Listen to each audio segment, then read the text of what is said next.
Well, Judge Holman, thank you for being here today with us. Glad to be here. Thank you for having me.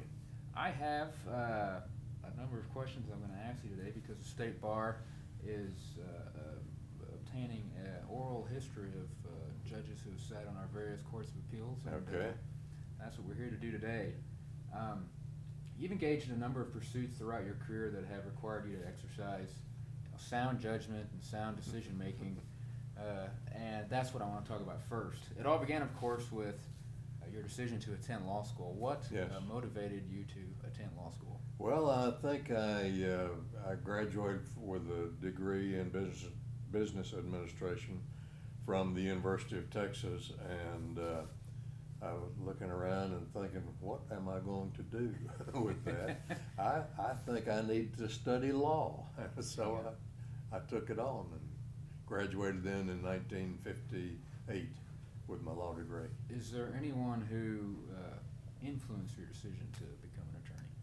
Well, my dad was in business here and in Fort Worth, and he knew a lot of lawyers and was represented by lawyers here and there and yonder. And so I knew a lot of them through that, and I thought they were pretty good people. So. You worked in private practice for some time after law school, and in Dallas initially. Tell us about Yes. Allied Financial Group. Well, Allied, let's see, I was practicing law with Simon and Ratliff, Julian Simon and Bill Ratliff, in the two-person law firm, 3 when I got there. And I was there for about a year, and I was looking in the Wall Street Journal one morning, and there was an ad there for a lawyer wanted in Dallas, to come to Dallas and be in Dallas. And so I thought, I think that sounds like it's talking about me. So I just decided I would go to Dallas and make application. I did, and lo and behold, I got the job, and I held it for 10 years. There was a 3-lawyer legal department, and it was, I believe the address was 2808 Fairmount Street. And the building is still there, but it's no longer Allied Financial, and so forth. But anyway, they operated in 36 states. They had financial and insurance operations. They owned 5 insurance companies, and I was the lawyer for the whole bunch. And it was fascinating work, and it was corporate and in court, and on and on and on. So I did that for 10 years and lived in Arlington, though. I've moved from Fort Worth. I left Simon and Ratliff and moved only as far as Arlington. I would put my toe in Arlington, but I would go on what they called the toll road that day, and whatever it was, 50 cents, 75 cents, whatever, to get to Dallas and back every day. And so it was a great experience. You later worked in Arlington for a law firm of which you were a named partner. Yes, Cribbs, McFarland, and Holman. I spent another 10 years doing that, and that was a civil law firm, and it was a lot of fun. Bob McFarland was a state senator later, and he died recently, last year, I think. And James Cribbs is still alive, but he and I are the only 2 that are from that firm. But I spent 10 years with them and had a great practice, and it was all very good, very enjoyable. Did you have the opportunity to handle any appeals when you were in private practice, either in Dallas or Arlington? Yes, I did, but my memory of those events has somewhat faded, I'm sorry to say. Is there any particular case that stands out in your memory from private practice? Not really. I don't have any individual memory of any appeals that I was involved in, either as a judge or a lawyer, either way. Sorry. Well, let's talk about that. When did you first entertain the thought about being a judge? Was it early on in your practice, or? Well, I don't think so. It was sometime when I was with Simon, and I know when I was with the Cribbs, McFarland, and Holman.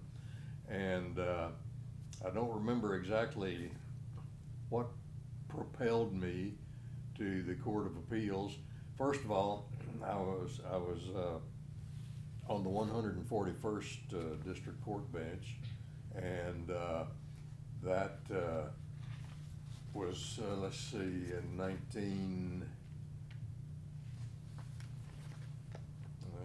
look here and see when I got on the 141st. I'm not sure when it was. Well, let's talk about the Court of Appeals first. Yes. How did you were on the Court of Appeals here in Fort Worth 2 different times. Yes. Let's talk about the first time. How did that come about? Well, I don't remember exactly, but let's see.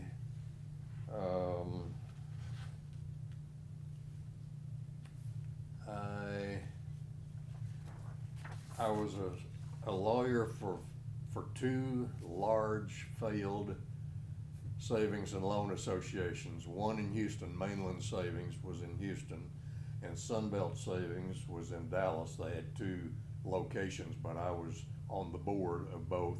I was made the chairman of the board of Mainland Savings, and those events were big time things. What the federal government was hopefully going to let those companies prosper, live, not die, and so forth. So anyway, I had been on the 48th District Court bench. I had a heart attack during that period of time, and let's see, I lost my train of thought. But anyway, when I was on the 141st,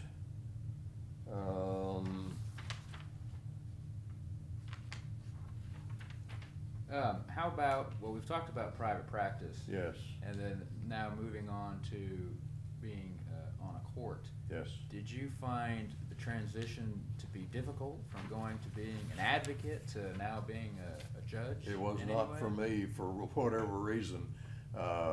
Maybe I didn't know any better, but I thought this is a natural for me to do, and you know, I just took hold of it and rode it like a horse. Your first time on the Fort Worth Court of Appeals. Yes.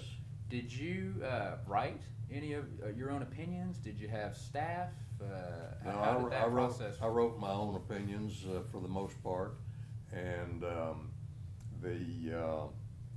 let's see, a guy who was a district judge here in Fort Worth at that time ran against me and beat me. He was a Democrat, I was a Republican, and he knocked me off of the Court of Appeals. And let's see, I had the heart attack when I was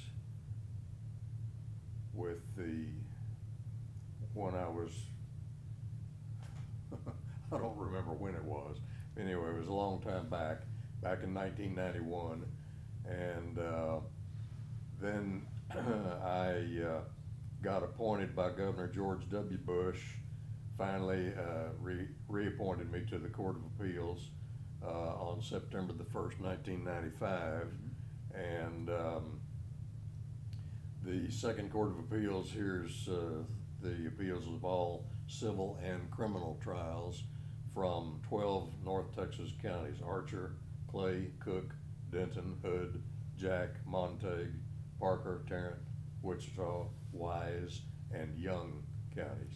And then I was elected to 2 6-year terms, and that ended when I reached the age of 75, which is mandatory retirement. They hold a gun to your head and say, get out of here, but you can come back and be a visiting judge if you want to.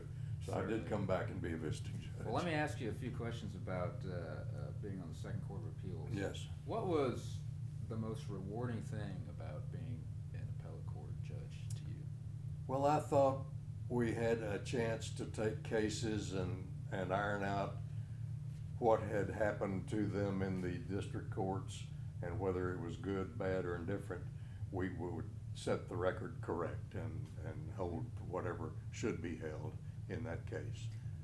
What was the most challenging thing about being an appellate court judge? Well, you've got to write the opinions, and I spent many a time researching and reading the law books and the briefs and so forth and so on, and trying to come out with the correct answer in each case. When you were on the Court of Appeals, was there anyone that you considered to be a mentor, or maybe even on the trial bench or in private practice?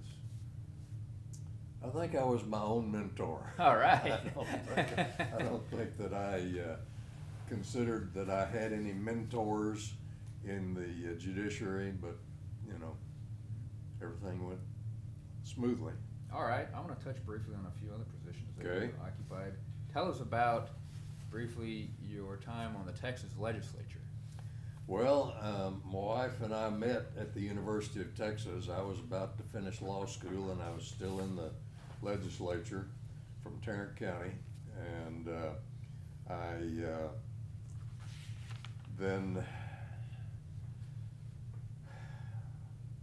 we married in 1958, so we're coming up on our 57th wedding anniversary this year. Wow, great. And we have done a lot of things. I served also on the Arlington City Yeah, I was going to ask Planning you and about Zoning that. Commission. Three terms? Yes, Okay. and then I was elected to the city council for 3 terms on the city council. And then I was elected to the governing board of the North Central Texas Council of Governments. And in 1987, I was elected a member of the board of trustees of the Tarrant County College System. And the same year, I was appointed by a governor. Let's see, I think it was Governor Clements, I'm not sure which. I was, that was when I was also recommended for the United States District Court. And Phil Graham recommended me as a sitting president, sitting member of the United States Senate, to become a United States District Judge for the Northern District of Texas. And I was favorably approved by the American Bar Association for that. But before that could become final, I had that heart attack, and that ended the federal process, and it also prevented me from filing for re-election to the 141st District Court. And then after I recovered my health at that time, I became chief of the Civil Division of the Tarrant County District Attorney's Office. And in those days, I managed all of the county's civil litigation and was legal counsel for the Commissioner's Court. And then that lasted for about a year and a half, I guess, and I was elected judge of the 48th District Court, where I served until 1995, when George W. Bush, who then was governor, appointed me as a justice the second time to the Court of Appeals. And then I got elected to 2 6-year terms and whatever. Well, let's move on to another part of your career that Yes. involved the need for sound judgment decision-making, and that's football. Well, Why don't you tell us a little bit about your experience refereeing football games? I started out in the Pee-wee level. I was not the Pee-wee, but I was the big guy, the head referee. Of course. And that was on the playing fields in Arlington. I soon progressed to do big-time football in the high school ranks. And I did 2 Texas high school all-star statewide all-star games, both of which were held in Fort Worth. And then I went on to major college football. First, I became a referee in the Southland Conference, and I was there for 1 year. And then the Southwest Conference beckoned me, said, "Come on, Holman." So I did, and I served there for 10 years. And then I became the president of the Southwest Football Officials Association. And during that time, I published and wrote a book entitled Dixon Holman's Football Referee's Handbook, which was based on NCAA football rules and approved by the commissioners of the Southwest Conference, the Big 8 Conference, and the Big 10. So that was widely used Yes. throughout college football. And each year, the handbook was widely purchased and used by high school football officials, collegiate football officials, and U.S. military football officials across the nation. And I retired from the Southwest Conference at the end of the 1986 season, and then within 30 days, I had a call from a guy named Art McNally, who had been a referee in the NFL, and he said, Yeah. Holman, we understand you've retired from the Southwest Conference. I said, yes, that's right.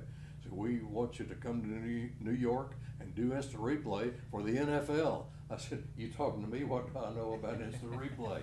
And he said, you come to New York, we'll teach you everything you need to know. So I did, and I worked a lot of the major university games when I was a collegiate referee, and I did the NFL instant replay stuff. I did that for 2 years while I was a trial judge at that time, and I was picked to referee the Independence Bowl, the Blue Bonnet Bowl, the 49th Orange Bowl, the 50th and the 51st Sugar Bowl games, and the Aloha Bowl in Honolulu. So then I did that for 2 years, and it was time to stop, so I did it. And that was what happened. But I refereed the Texas-Oklahoma game, Michigan-UCLA, Texas A&M, LSU, Texas versus Auburn, Arkansas versus Oklahoma State, Alabama versus Southern California, TCU versus SMU, Texas Tech versus North Carolina, Texas versus Arkansas, Rice versus Baylor, TCU versus Miami, Arkansas versus Mississippi, SMU versus Texas, TCU versus Arkansas, Baylor versus Texas A&M, Houston versus Virginia Tech, Texas Tech versus Arizona, Rice versus Mississippi State, Texas Tech versus A&M, and on it went. It's a lot of games. Now, a lot of games. We are supposed to focus on your time as a judge at the Court of Appeals, but I know your family is very important to you, so Yes. I wanted to ask you a little bit about your family, if you could. Well, I've got 2 happily married adult children, and I got 6 grandchildren. Oh, and I was told last Saturday at noon, I had my oldest grandson and his wife. He's 26 years old. Dixon James Holman is his name, and he's married to a girl named Kristen, who is a nurse, registered nurse, and they told me that in September they will make me a great grandfather. Oh, wow. Okay, congratulations. I'm looking forward to that. And your wife, Sharon? Yes. You had mentioned her briefly earlier. Yes, Sharon and I were married 57 years ago this year, and she and I have also a daughter who is in Fort Worth. Mary Claire Sullivan is her married name. Her husband is Kelly Sullivan, and they have 2 sons, Reagan and Stone, and they have a daughter named Sydney, who lives not in Texas but in Washington State. Okay. So, Well, we've covered you working as in private practice, Yes. and the trial court, and the appellate court, and the football field, and instant replay, and the Texas legislature. I don't think there's much more. Let me just ask you a few final questions. Do Okay. you have any advice for someone who has aspirations of being an appellate court judge? Well, they've got to be willing to work hard, study hard, and that means study the law books and read the briefs, and don't just brush it off and say, oh, they're right, they're wrong, but pay attention to what each side says, ask the questions to answer those that you have not had definitely answered in the briefs that have been submitted to you, and then write the opinion as best you can write it, and do your best to come out on top. Do you have any warnings for anyone who might want to be an appellate court judge? I have no Well, warnings at all. That is all included in that. Well, Judge Holman, that's all the questions I have today. Okay. Thank you for sharing your time and Glad experience. to do it. It's been a lot of fun. It's been a great life, a great career, and I appreciate the opportunity to do All this. right, thank you. Thank you very much, Cameron.